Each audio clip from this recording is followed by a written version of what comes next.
Hello, and welcome to the Human Library Podcast, where we explore the human experience and in all its glory and all its sorrow and everything in between. My name is Eric McGregor. I'll be the host. I am a teacher, musician, and a general seeker of knowledge and wisdom and stories. And as we're going to explore on this podcast, everybody has their own story. Everybody's been through their own struggles. They've been through their own triumphs and has their own perspective on everything in the world. So I'm very excited to be hosting this podcast and to have the opportunity to talk to all sorts of different people about their experience. So this is the first episode where I sit down with my friend Bill. I've known Bill since 2001. It's been a long time, and we had a great conversation. Learned a ton about him that I never knew, and we talk about all sorts of things from going to university to experiences with religion and race and marriage and the whole deal. So I hope you enjoy the first episode. There'll be many more to come. So without further ado, I give you the Human Library Podcast with my friend Bill.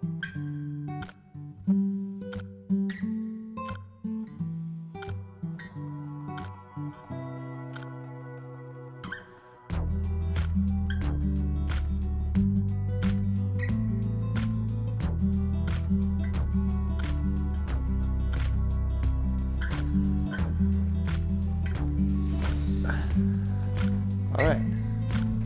Podcast official number 1 beginning now. Welcome. This is the... Oh, do you want to just turn that? Yeah. You could tell I'm a professional, right? Yes. Don't play with the equipment. Just leave it where it is. Sure. We've already had enough technical glitches. So Okay. destructive. So, Human Library Podcast number 1B, but really just number 1. Welcome. My online alias is going to be Eric McGregor. Okay. So it's my middle name and my mom's maiden name. So Okay. I'm Eric McGregor, Yeah. the host, and I'm here with my friend Bill. Yeah, it's a pleasure to see you. I've met you before, actually. We have met, yes. Multiple times. We've met a few times. When did we meet? In grade 8? Met you in grade 8. Yeah, Grade 8. I was 12 years old. I Yes. think because I was always younger than everybody else for some reason. Yeah, your birthday's December 19th. Yeah, 19th. Yeah. Yeah. So yeah, we long met time in ago. grade 8 at 2000.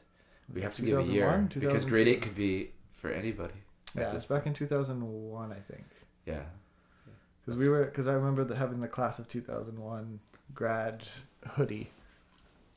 Probably So that it would makes have no been sense. 2001 that we Yeah. started grade 8. And yeah, we went to a school that was grade 8 to 10. It was a good school. I enjoyed that school. I thought it was cool. I mean, we were there for a year. Yeah, it was we a were very there for a dramatic year. change for a lot of Yeah. people. I felt myself mostly because I didn't really know anybody. I came from a very small elementary school Right. that was farther away from from The this most, particular high my school. we're elementary talking school about. was literally across the road. Yeah, so there was a Nice. lot of you guys. Yeah. So I didn't know, so I just met these guys. I remember a very distinct memory.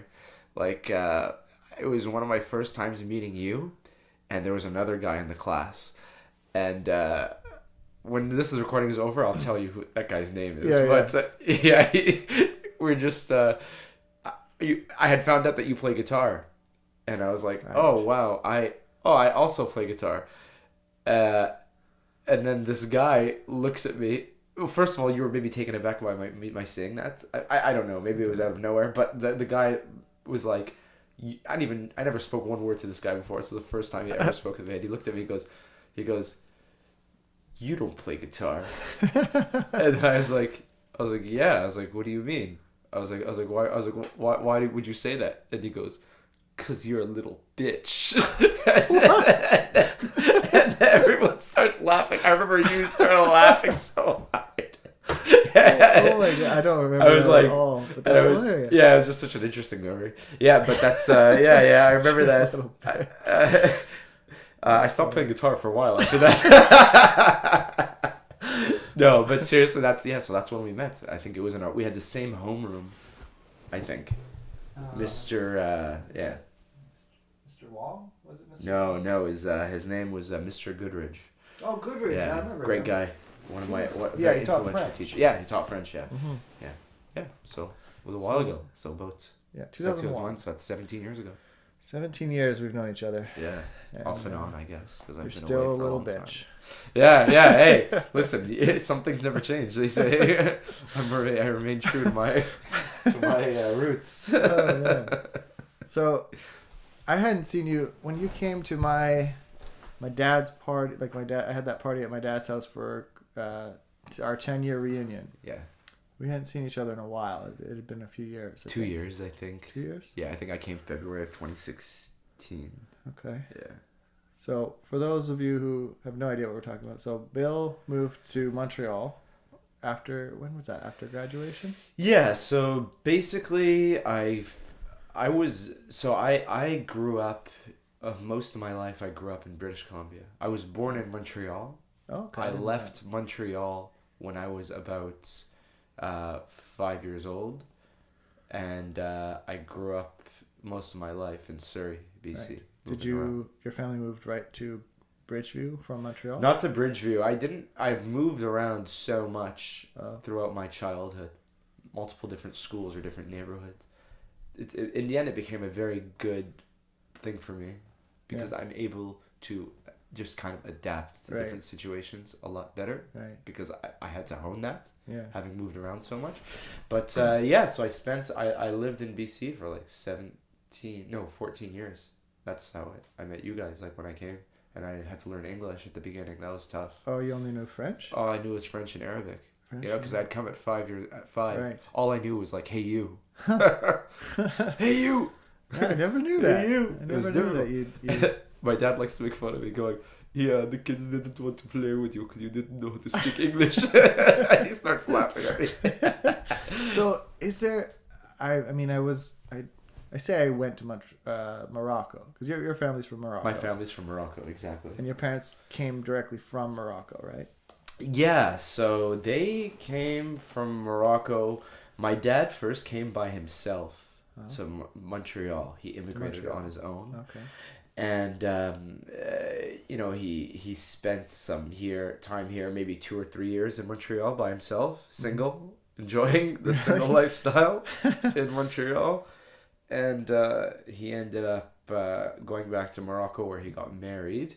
I don't know that it was an arranged marriage. I feel it was like, oh, you have a son, I have a daughter, they should get married. But it wasn't like arranged in the sense that, let's use Apu from from The Simpsons, where like they had never met. Yeah, they had never met. I think they knew the families knew each other. Right. And my dad at the time, I don't think my mom wanted to marry him. Right. He was like a troublemaker. He drove a motorcycle everywhere that was really loud. And your dad was a troublemaker. Yeah, apparently he was. He played soccer a lot, skipped school all the time, smoked, drank, everything. Which, this is a Muslim country, so this is a bit. You know what I mean? Like this guy's pretty wild. He's like like the guy from Greece almost, John Travolta in Greece. That's how you imagine your dad is the Moroccan John Travolta. I like to imagine it. Actually, one of his favorite movies is Saturday Night Fever. Ooh. And did your dad own like a disco suit? Probably. I think he was of that area when that movie first came out. So like his favorite song is "Staying Alive" by the Bee Gees. It is. It's like pumps him up. That's also, you've probably done first aid courses. That's also the song they use when you do the CPR. Exactly. Yeah. So I mean, his song saves lives, man. That's how amazing that song is. So anyway, that's what happened. My father married my mom. They came to Montreal, and I was born in Montreal in 1988. So the point is, I spent my time here, and then I moved from BC because at the time, So I had lived in Bridgeview, just below Petula Bridge, for a very long time. That was like more stable home. My father bought it. We fixed it up quite a bit. My father's a car mechanic, and he had a shop that we built together in the backyard. We had to do pavement, roofing, everything. It was like a big fixer-upper job at the time, but it was a cheaper house. Right. This is kind of when the boom, I think the real estate boom, like was starting. I think in Vancouver. I mean, it's always been there. So you would have been 5, so probably like 93. No. I had lived in basement suites pretty much the majority of my life in British Columbia. When I had come at the age of 5, but the house, that was a house we bought. Right. That was the only house we bought. Okay. And he bought that house, and we fixed it up, and this is the one that I lived in for the majority of the time that I lived here, like 4 or 5 years. Oh man, maybe longer, 7 years or something, 8 years that we lived there. But yeah, it was a big fixture up, and the government eventually told us, listen, this house is in the way of a highway that we want to build. I think at the time they were really wanting to develop things quite well for the upcoming Olympics. Okay. I think I know the highway you're talking about. Yeah. There's no highway there, by the way. I went. There's a cul-de-sac. Oh, weird. Okay. They didn't make a highway. Anyways, so... They did build a highway that goes right below Bridgeview. It goes all the way out to Tawasin. What highway is this called? I think it's called the 17. Okay. It's Highway 17. So it goes right from the ferries all the way around past Bridgeview all the way to almost Langley. Wow. Yeah. That's. I mean, my house was not was not in that plan, I guess, because when I go there now, it's a cul-de-sac. So, they said we had to move, and they ended up. My father tried to, I think, kind of fight it, but I guess in the end, the government finds a way to win, and we were given a certain amount of money that I think was good, but it wasn't. Really, it wasn't. I don't know that he recouped a lot of the costs that went into developing the place. And so, at the time, he looked at the housing market in Vancouver. Right. And he. By that time, this was what, 2006, so 2007. So this is 2007. So I had graduated high school in 2006, and I did my first year of university at SFU, at Simon Fraser. And so I mean, we just, my dad went to Montreal to visit some family, and he just saw like how much more his money could get him in Quebec. He was interested in investing in real estate, and then kind of just making these mortgage payments through rent and maybe even, and then a profit on top of that. And he was able to do that. Right. So that was the reason. I didn't want to leave. Right. I had grown accustomed to this. Oh, yeah. I spent most of my life here. My friends were here. So that caused a lot of problems for my family, between my father and I. Between you two. Yeah, a lot. And then eventually I felt I had no choice. So I transferred universities. I applied to Concordia, which is an English university, and I applied to McGill. I got into McGill. Right.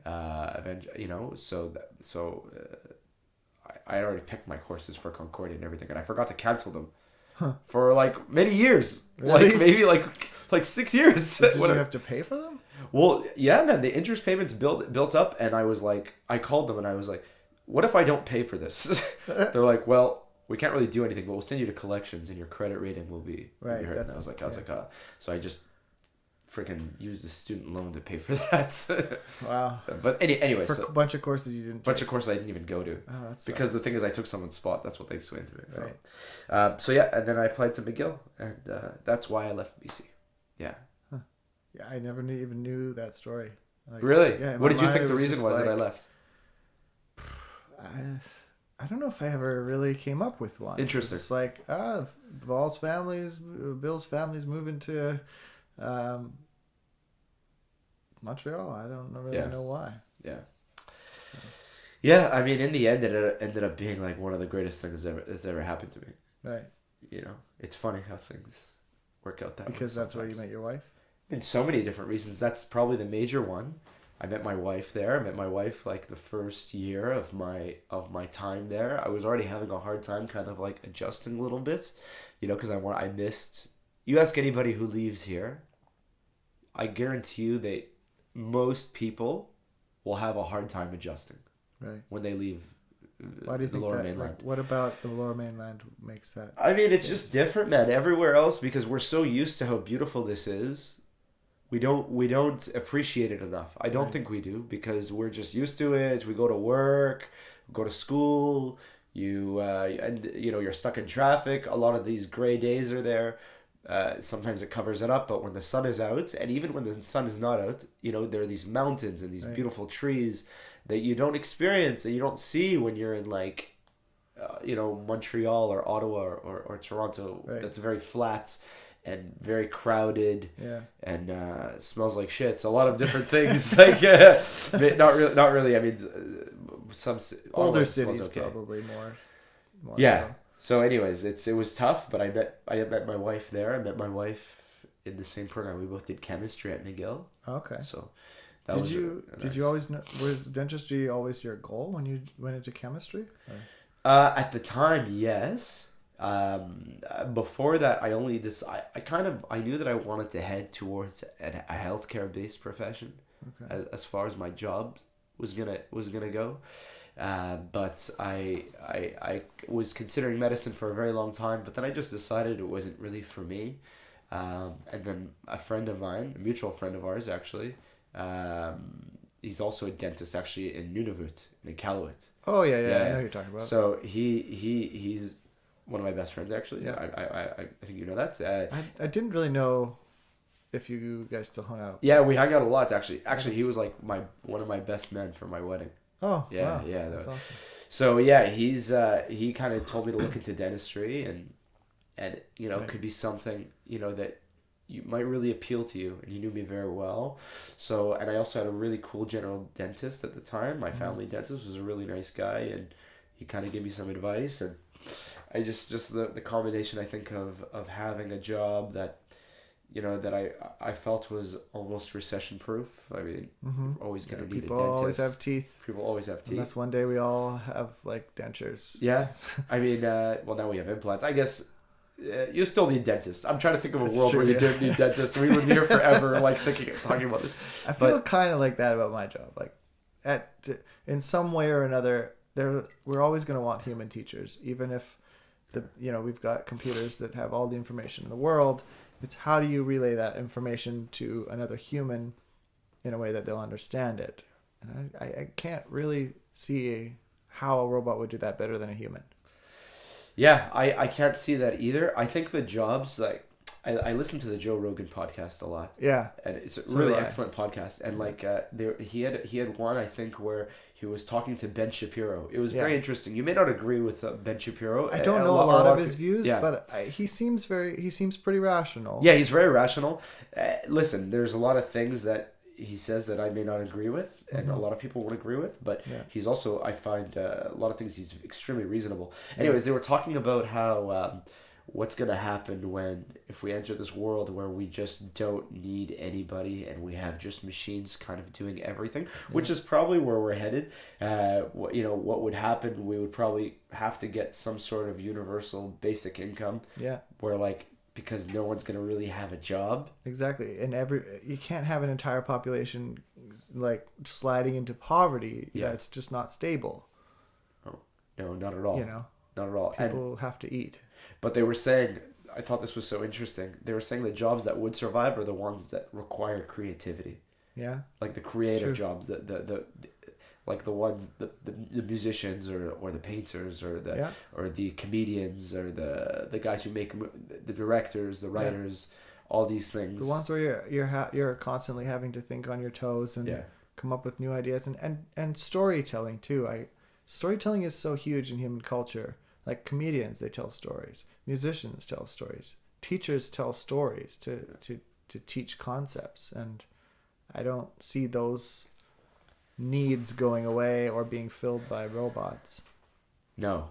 So so yeah. I agree, but that'll be a while. How did we come to that? Talking about robots. Dentistry and robots. I'm not really sure. Yeah, we're talking about sustainable, like recession-proof jobs. That's what we're talking about. Yes. Yeah. So yeah, that was one reason, and I enjoy working with my hands. And one thing I really love is I really love my patients. Actually, Yeah. I really I I treat them like my family. I'm like constantly doing my best to do the most up-to-date continuing education courses to become a better dentist. Wow. So for me, and I'm always there for them after I do like a big surgery, like a big wisdom tooth surgery, for example. Yeah. I do a lot of those. Wow. It's very intense. I can't imagine doing that. Yeah, we'll go into that. I love it, and I always call them back to check up on them. They like that, because for me, I think in order to practice something and to do something, something that involves taking care of others, I think it's very important to be passionate about taking care of them, right? Yeah. I think, well, if you're not, then what the fuck? You're hurting them. You're killing. You know what I mean? Nobody. Then you're in the wrong job, bro. You're supposed to be taking care of people. Yeah, you are in a care profession. Yeah, and I care so much for them. That's awesome. I always do my best, even if it takes me a long time. Even if they have to come back, they know that if they see me, like they have someone who has their best interests at hand. I've even been told a great way to look at it is whenever you have trouble making. Trying to make a decision for a patient or help them make a decision, which is what we usually try to do, is help make decisions. Right. You have to think, what would you do? Would you, if this was your mother? What would you do if this was your mother? Yeah. So that's a really great way to reality check. Anyway, so I'm talking about this because I love to get to know people over a long span of time and see and like to kind of check up on them and to develop that kind of relationship with them, and I felt dentistry was a great way to kind of have that relationship with people and make a living out of it. Some people, like I went to the same dentist from the time I was pretty much born till just a couple of years ago, and I only stopped because it's way across the city and I wanted to go somewhere closer. But they remembered me all of those years. I remember patients extremely so, man. It's really weird. Anytime I see them, I'll tell them. I know that I have a really weird. I think I have a good memory for stuff like that. Mm-hmm. Like I know if they've played soccer. I know what hockey team a lot of them like. I know if they went on a recent trip. I know what country, if they're, most of them are like white Anglo-Saxon people. Right. That's I guess that's a politically correct way of saying white people, right? Anglo-Saxon. Yeah. WASP, is that a WASP? Caucasian's probably the word you're looking for. There you go, Caucasian. Okay, a lot of Caucasian people, but there's every now and again people from other countries that I know of, and like I like that, man. I think it's so cool. I think it's nice when they feel comfortable. They talk with you, Well, one thing I've always admired about you is you're very sociable. Like you're just kind of you're always smiles. You're always like you got this great big hearty laugh. It's that's the one. Yeah. Like I don't remember there ever being a time, and maybe there was, and I just didn't know about it, where it seemed like you had issues with other people. Like growing up? Any time that I've known you, it's not like you've never been someone that anybody could really stay mad at for long. Really? That's so nice of you. I definitely think there were quite a few people who hated me. Really? I would imagine. Yeah. I think so. I think so. I think it's normal, I think the reality is I think it used to bother me when I was younger. Really? If someone didn't like me or if somebody hated me, but I guess I've come to realize that you have to like yourself first. Absolutely. I think, or maybe not like yourself. I took a social psychology course in my undergrad, and I did it with Pooja actually, or my wife, and we weren't married. She ended up beating me, which is which she rubbed in my face. But ain't that a bitch, right? But no, it's okay. It's normal. And there was a guy. He talked about how like there's this constant obsession with like having to know who love yourself. Like you're told that from a young age. Yeah. And it's in the media, it's in TV, it's in movies. But what he was saying was that how could you cannot learn to love yourself without knowing who you are first. That's so he's like, we should be telling kids to try to figure out who you are. Try to figure out who you are, and then you could decide from there whether you like it or not. That's really cool prof. Yeah, it blew my mind. Yeah. It blew my mind. It really blew my mind. I thought it was so intriguing. But even that was, yeah. So I mean, I think at that point, maybe a little bit before that point, I kind of just decided I don't really care. I'm gonna be myself. Yeah. I'm gonna be a respectable person. I'm gonna try my best to get along with others. But if there's people, and there will be people who don't like you or don't agree with you or bully you or whatever, that's not necessarily, sometimes it's something wrong with you, but I think that you have to have an understanding of yourself and how most people see you before you decide whether you to feel shitty about it or not. So I did have people who probably didn't like me and probably hated me, and that's, I doubt that. and that's fine. No, I know them. Really? Yeah, I know them, and I know how they treated me, and I never let it. I mean, maybe it got to me back then, but I never.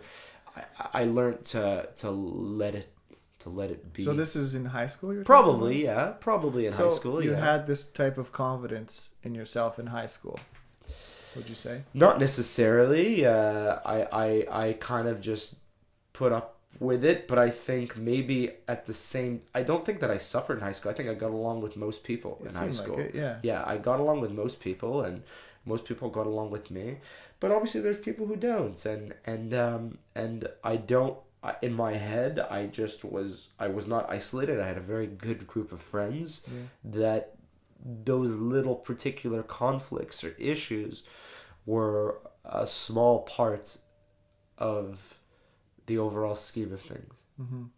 You know, I mean, I don't know. I guess everyone might get bullied a little bit. I mean, I definitely got it. I mean, but that's, I mean, I kind of didn't. I guess because I moved around so much, I dealt with it every now and again. But I think when I was in high school with you, it was a little bit maybe in my grade 8 year. You know, I mean, but that shit's. I think that's a part of high school. You know, it's a weird time for everybody. Grade 8 was a weird year for me too, because I've really loved the school and the overall environment, but that was probably the year that I got bullied the worst. Yeah. Grade 7 and 8 into grade 9, but that year particularly. So it was a weird year. I don't know.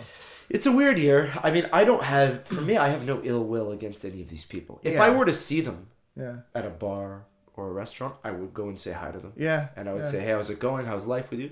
Because we cannot put blame on someone for something that, or the way they behaved so long ago at a very weird point in one's life where there's so many changes happen.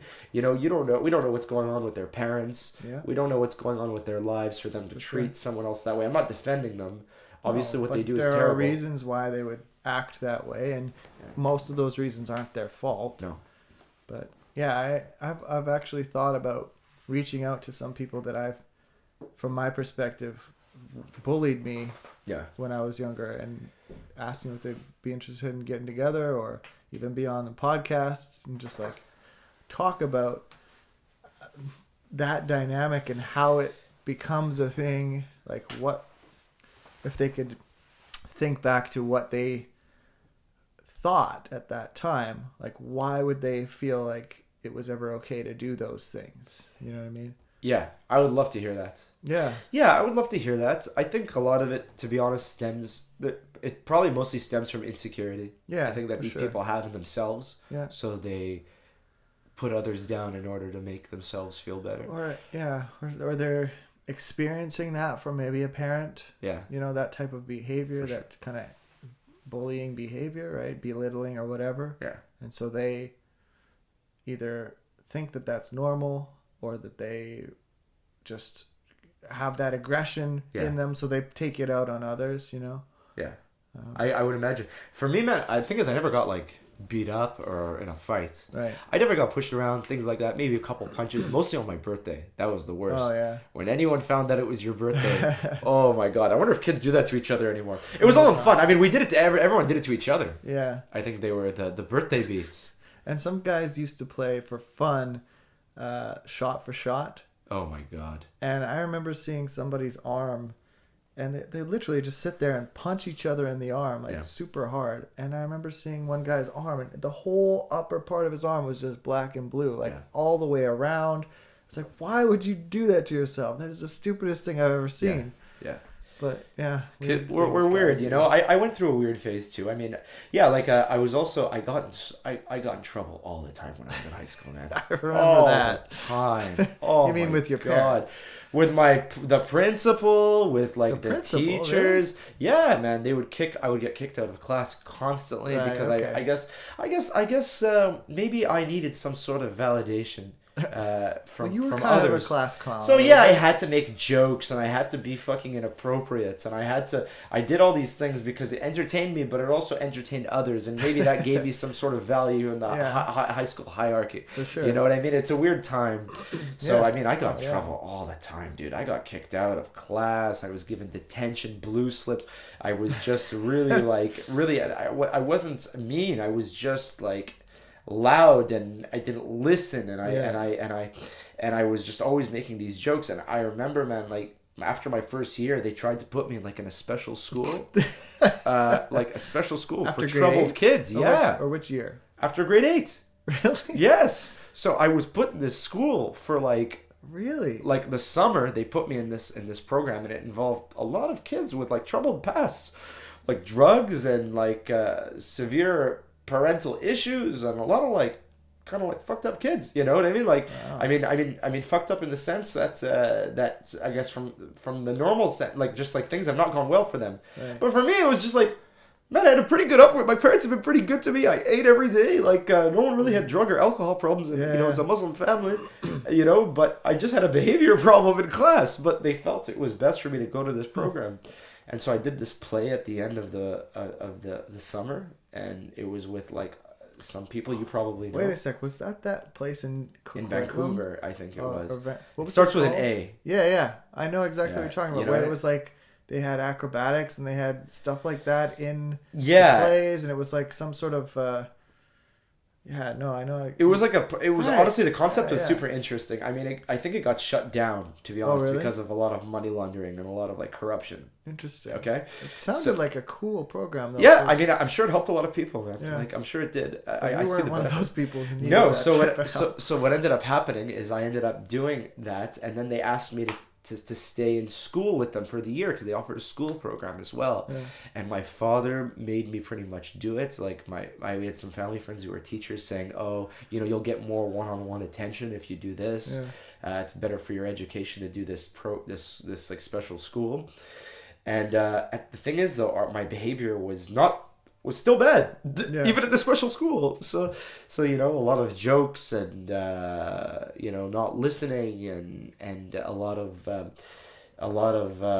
just not to the point that they spoke to me so many times. It was actually a good program. I mean, to be honest, like there was, you know, people were getting the help they needed. You know, so a lot of these guys who have these problems also suffer from learning disabilities. Right. The thing is, I was not a stupid kid. Right. You know, I was a smart kid. Clearly, I just had a lot of problems, you know, with my behavior. You know. Do you think that it was the initial school system that you were brought up in? Do you think that contributed to this? Like, were you bored? Did you just not want to be there? I didn't want to be there. It's not that I didn't want to be there. I realized early that if I did well in school, I would offer myself many options for my future. So for me, school was always kind of important, but you know, sometimes I guess getting a laugh, I guess, is more important at the time. You know, high school is it's a weird time. It's so stupid. So much more about the social hierarchy than anything else. Exactly. So that's what it was, and they put me in this program, and I think they were tired of me, and then they fucking brought me in. And they pretty much kicked me out of this program. Like I had a meeting with like 3 other people, and man, I remember crying. Really? And I was crying mostly because in my head I was like, my dad's gonna whoop my ass, man. Because at the time, you know, he would like, I got in so much trouble in grade 8. Our principal calling my parents, and I'd have a meeting with the principal, and like, I remember one time like I got in trouble with the principal, and I went home. And at the time, I was praying 5 times a day, like a good Muslim boy. Wow. You know? So I remember I prayed. I was like, because the principal had told me, I don't know if I'm going to call your dad. Maybe I will. And that was the worst, man. It was the uncertainty of it. It was terrible. And I remember going home and praying, like, God, please do not let Mr. So-and-so call my dad. Man, you were so Muslim in that moment, Oh, right? man. So Muslim, dude. Like, I was... Anyways, so, yeah, they had told me they've tried, and they just kicked me out. They tell me you're going to have to go. And I remember wanting to stay, feeling like I had to stay. But I didn't. I guess maybe, I was calling a bunch of people to try to ask them for ways to get back in. I remember I was looking in the yellow pages, Really? last names of my classmates, because that's how old I am.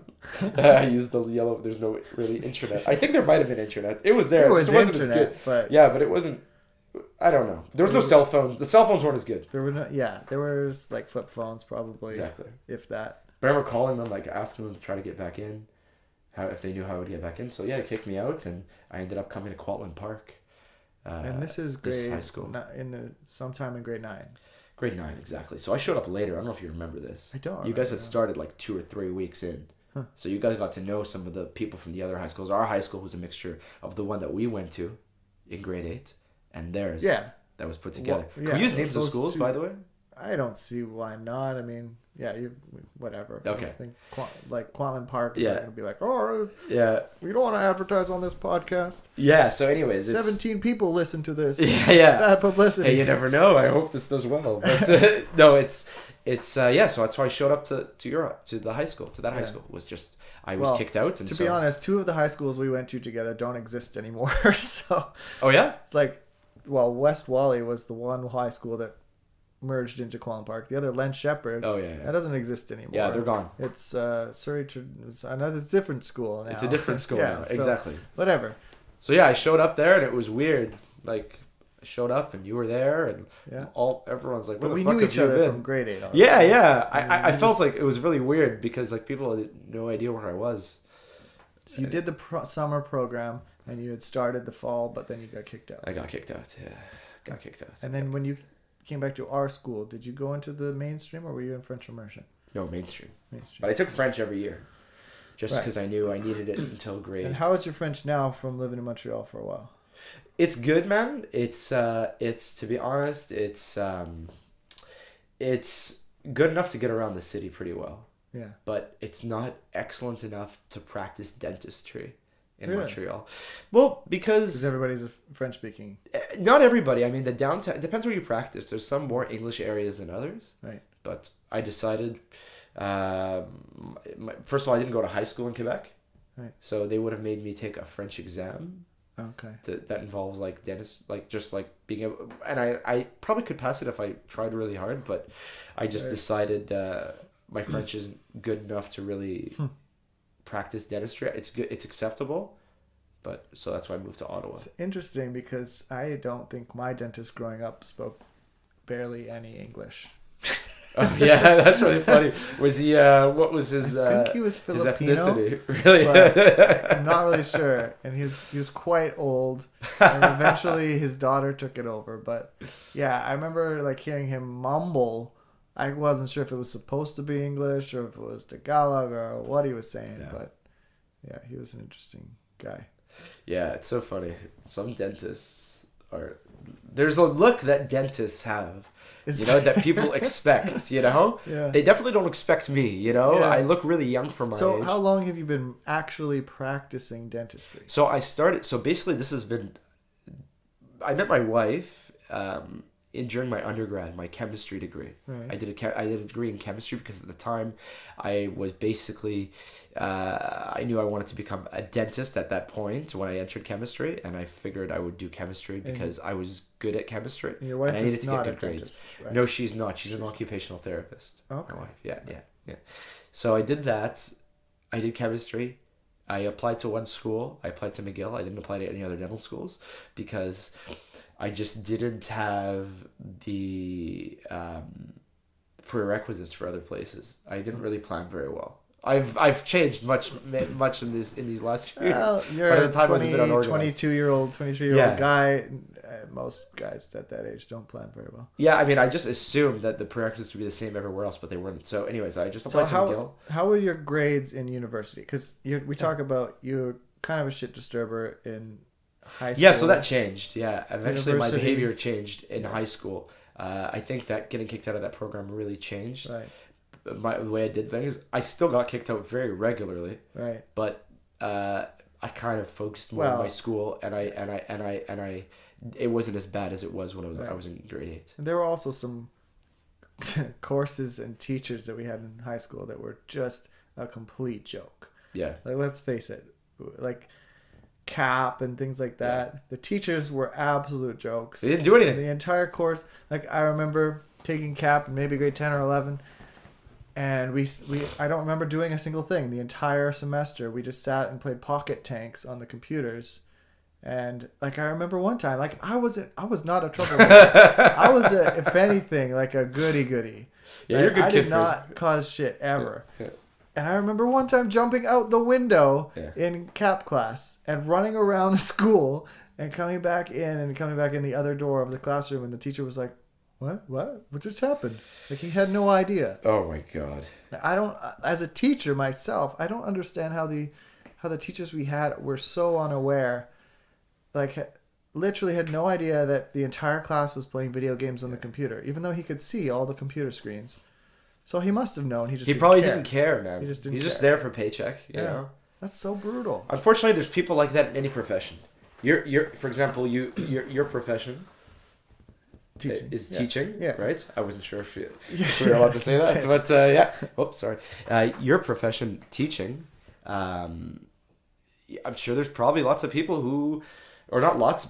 I would say the minority that don't give a shit. I like to imagine the majority do care. I think I think most do. But yeah, honestly, I don't have a lot of memories in high school of teachers that seemed to care a lot. You know. Yeah. I don't know about you, but I don't remember any inspirational teachers in high school. I do. Do you? I have one.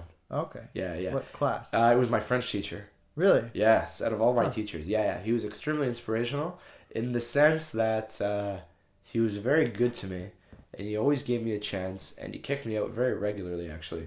but to the point that I think he was always like very honest with me, and I think I respect that. Mm-hmm. You know, when they tell you kind of exactly what's going on. For example, the time with my behavior and why I was never getting good. Like he would never give me an A, even though I did pretty well, and it's because of my behavior. It really taught me, like, listen, man, just because you're doing well in school, there's other ways that, you know, things can affect you. So, yeah, he was very inspiring. I mean, he spoke French with my dad knew him. He was always good to, like, my dad whenever if I was in trouble and he had to call my dad for something, you know, he was always very, very fair, and he was never out to get me into, big trouble. I think it was just... He just wanted me to change for the good, potentially. Right. I actually went to try to go visit him one time. Yeah. He wasn't there. But he found that I was there, and he emailed so me. he still teaches there? Yeah, he still teaches there. Oh, he still teaches there, and he wrote me an email. He knew I was a dentist. So he said, he just has some kind words. So, yeah, for him, for me, it was that guy. Huh. Yeah. Yeah, I don't feel like I had any inspirational teachers until university. I had teachers I liked, but they weren't people I would aspire to be like. Yeah. You know, I remember like English class, I liked the teacher because he was chill, and he just like basically gave us one worksheet a day and then just let us listen to music and hang out. But I don't remember learning anything from him. I don't remember being inspired by him. I'm not sure that I was inspired. I think that I was I had kind of like a teacher that affected me in a more profound way at that point in my life. Right. Like, to the person that I am now, had I, you know, would he be that role model for me now? Maybe not. I'm a different person now. But at the time, it was nice to have that kind of person, right. You know, as a teacher. But yeah, that's. But you're right. There's some people who just didn't care. I feel like there was quite a few of those in our high school. It seemed. I don't know. Yeah, but yeah. So I mean, I remember. So anyway, so I ended up doing an undergraduate degree in chemistry. I did pretty well. Yeah. The thing is, I did well. I mean, I could have did better. I think I spent a lot of time partying, because Yeah. I'm I'm an 18-year-old kid in Quebec, in Right. Montreal, one of the greatest cities, I think, in North America. Definitely. I mean, I imagine it has a much better nightlife than Vancouver. Very much so. Yeah. Very much so. Yeah, and it's like the university kind of crowd. You're meeting new Yeah, people. for You're, sure. it's. I just moved there, and Yeah. it was good, man. Like, so I mean, I probably could have did put some more time into my studies. Right. And, So like, dentistry. So you have a degree in science. Do you have to have a science degree to go into dentistry? I think you need a bachelor's degree, and you need certain prerequisites, Right. like organic chemistry, general chemistry. But your degree doesn't biology. have to be in a science. I don't think so, man. I'll put it to you this way: the first year and a half, I was in medical. I was with medical students. That's how McGill did its thing. Right. So those guys, I know one guy. He was a history major. Huh. Some One guy people- in the dentistry program. in medicine. Oh, in medicine. In medicine. So and then he actually is a surgeon right now. He's in Crazy. his like 4th year of surgery, 5th year of surgery. So you just have to have the prereqs and grades. to Prereqs and the grades, and So you must have had the pretty CV. good grades then. Yeah, they were okay. I mean, I think that there was a lot more competitive grades than mine. I think I finished with like 3.75 or something like that. That's pretty good. Yeah, it's good. It's good, but It's better than mine, and I got mostly A's. But the thing is, like, it's mostly good, but it's an extremely it's a very competitive, So my grades, that GPA is not, it's good, but man, there's a lot of people who have higher ones that try to go get in, Yeah. But the thing is, your application is based on your grades, and it's based on your CV. I had volunteered with McGill's outreach program to help underprivileged people get free dental care. So I was helping set up the chairs and like assisting and helping with the paperwork and stuff. So that looked good, and I had like some student council experience. So they evaluate you as a whole. So it's Right. your grades, it's your just life experience, and your interview. And I remember at the time, they asked me, like, because I was doing stand-up comedy for a while. Right. Yeah. I did it for a while. I started it in Montreal. Yeah. And it was really an interesting community to be a part of. I It's like how there's a music community, For and sure. there was like the comedy community. That was super interesting. And I had wrote in my cover letter that I did that. And they asked me to tell a fucking joke in like the middle of my interview. I knew they were gonna ask me to do that too, and I prepared something so stupid, like it was like a dumb tooth joke. Yeah, I'm sure they knew I planned that. I knew they They were gonna actually ask. asked you to tell. Yeah, a like joke. tell us a joke. It was like some Russian lady, because it was 3 people. Both of them were smiling. The Russian lady was not smiling the entire time. That's insane. Yeah. Wow. Yeah. So yeah. Okay, so you got into dentistry, and how long is that program? 2 years? 3 years? It's a 4-year program. 4 year.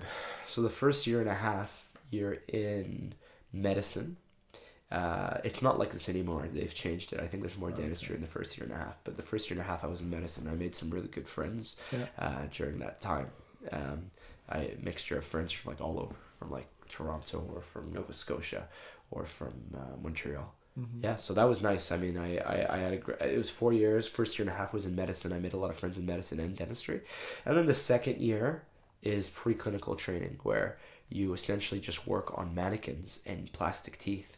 And it was probably one of the most difficult moments of my life. It was really hard for me, because it's, you're pretty much trying to learn this new skill, at such fine detail, movement of your hand. Right. We're working in millimeter spaces. Millimeter is a lot to us, but like on a tooth, it's a big deal. So it's getting used to that. You're wearing these we call them loops, dental loops. They're essentially like almost like telescopes on your eyes. Yeah. And they allow you to see in incredible detail and have your back straight at the same time. So it's good for your posture. Oh. As opposed to if you didn't have that, You're you'd be all leaning hunched over. kind of Exactly. thing, yeah. So you're learning to do that. Your workload is excessive. You have these assignments you have to get like signed out, different ways to prepare a tooth. Yeah. If a tooth is going to get a crown on it or a cap, you have to reduce some of the tooth structure to prevent it, to put this like metal thing on top of it to prevent it from breaking, fillings. You're learning to do a lot of denture stuff. It's really demanding and so you spend a lot of time there, man. There was times, in Montreal, the problem is the winter, it's real dark. Yeah. The morning, you wake up at 7 a.m., it's dark.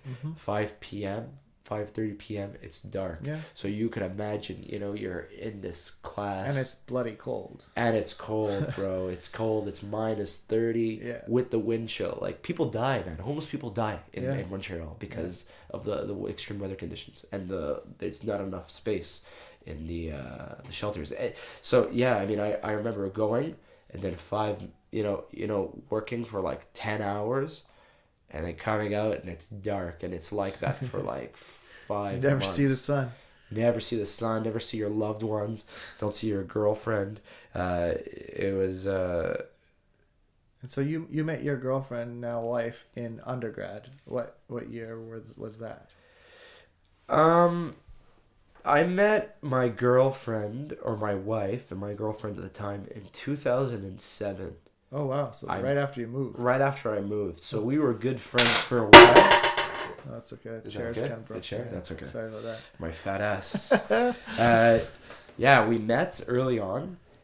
We were very good friends for a while. Always like talking on the phone, helping each other like with like assignments, things like that. Because you're both doing chemistry. We were both doing chemistry, and we kind of eventually became more than that, and then we started dating, and then we Pooja moved out to Vancouver for a bit. Because she was going to try a master's degree in chemistry, but then she realized she doesn't like chemistry. I think she knew that before, and she just did this because it was the next logical step. And she ended up doing a bunch of different degrees in kinesiology and became an occupational therapist. And she joined me. She studied to be do kinesiology and stuff like that in Montreal. So she came and moved to Montreal from BC back again. So you met her in Montreal. She moved to BC to study. Yeah, her master's. She moved back. So she did her master's in BC? No, she didn't finish it. She didn't like it. She decided not to do it. So she moved back to Montreal to do her kinesiology and stuff. Exactly. So she joined me, and she was living with me at the time but I barely saw her, man. It was hard. It was like my second year. And so when you were doing when did you move out of your parents' house? Because you lived with your parents when you first moved. I moved out of my parents after my undergrad because I was so sick of like the commute, and I could find a cheaper place in downtown. So how Montreal. are you paying for your schooling? Student loans. Student loans were paying your rent? Yeah. So I got a line of credit. You go to the bank and you tell them essentially that you're doing a professional school program, whether that's law or medicine or dentistry, and they give you money and you use that to essentially pay your way through your tuition or school or drinking or partying with your friends and all these things. So they give you money every month? No, you have an open line of credit. So okay. Let's say you have a line of credit for $150,000. Oh, wow. And you take that money anytime you need it.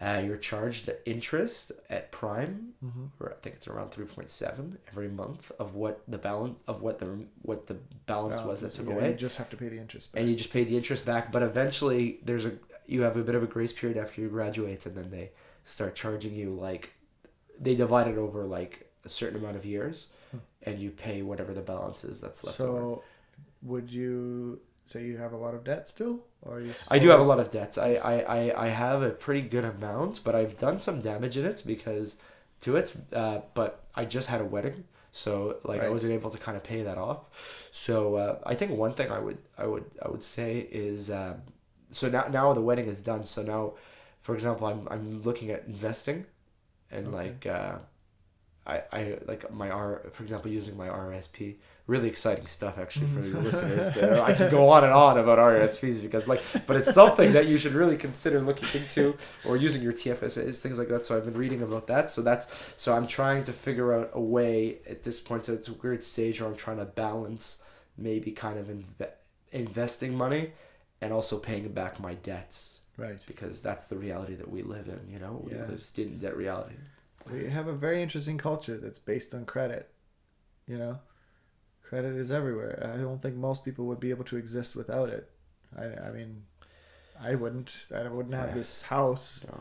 You know, I wouldn't have a lot of things. It's an interesting world. It's the capitalism. Yeah, but it's a different form of capitalism because we don't actually have any capital.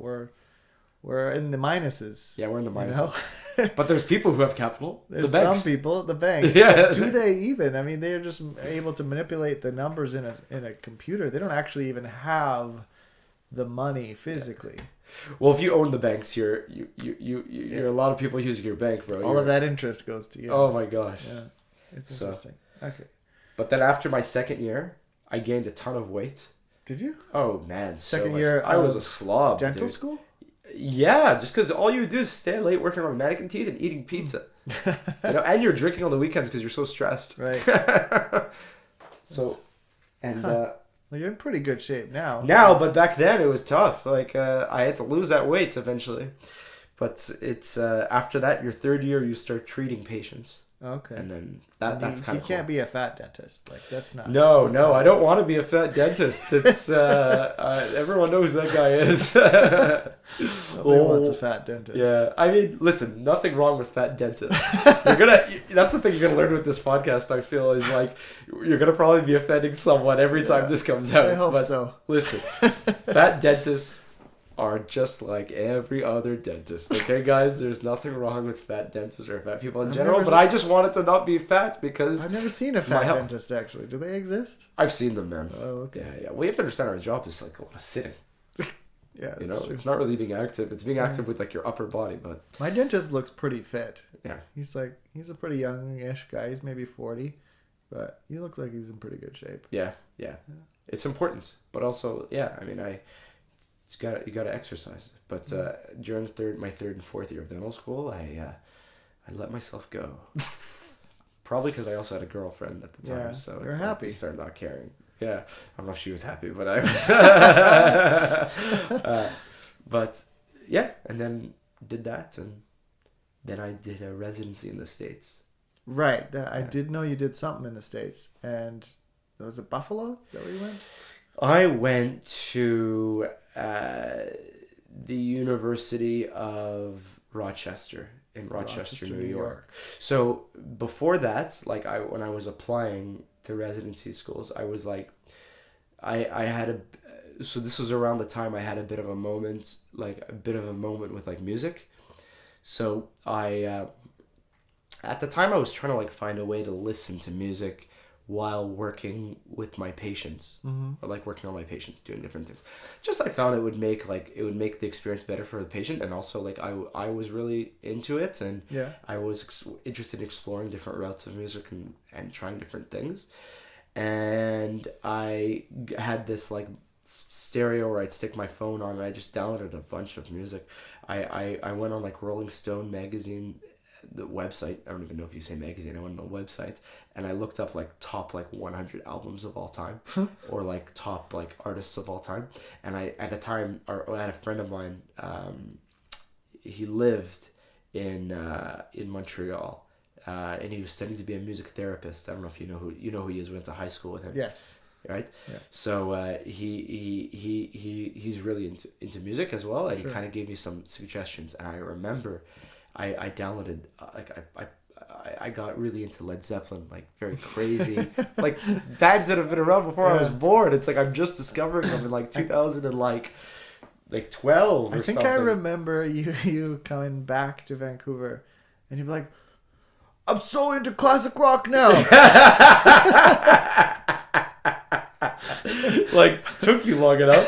Fraser's like, I like rap now. I was over that, when I was 17. But good, you're finally discovering it. Well done. Well, I mean, at the time I was. Now, not so much. I know it all, right? So, but yeah, I remember I had this moment of like clarity, and the song. It was a song that really like I think changed the way I saw music, and made me want to like play guitar again, because I stopped for a long time, ever since that guy called me a little bitch, so I had to stop. and so the song was, and it's funny that you have the album here, It was Since I've Been Loving You by Led Zeppelin on Led Zeppelin 3. And I remember working and hearing that song and like being like, I stopped what I was doing. It was like so, like the beginning of that song. Do you know what I'm talking about? To be honest, I can't even think of how it goes. Oh my God.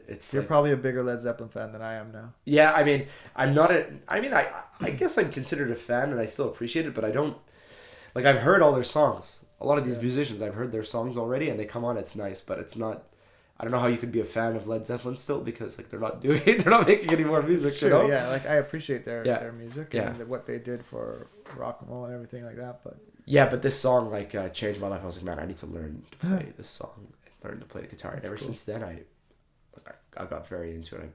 I bought like, I have a Stratocaster as well. I think it's Korean.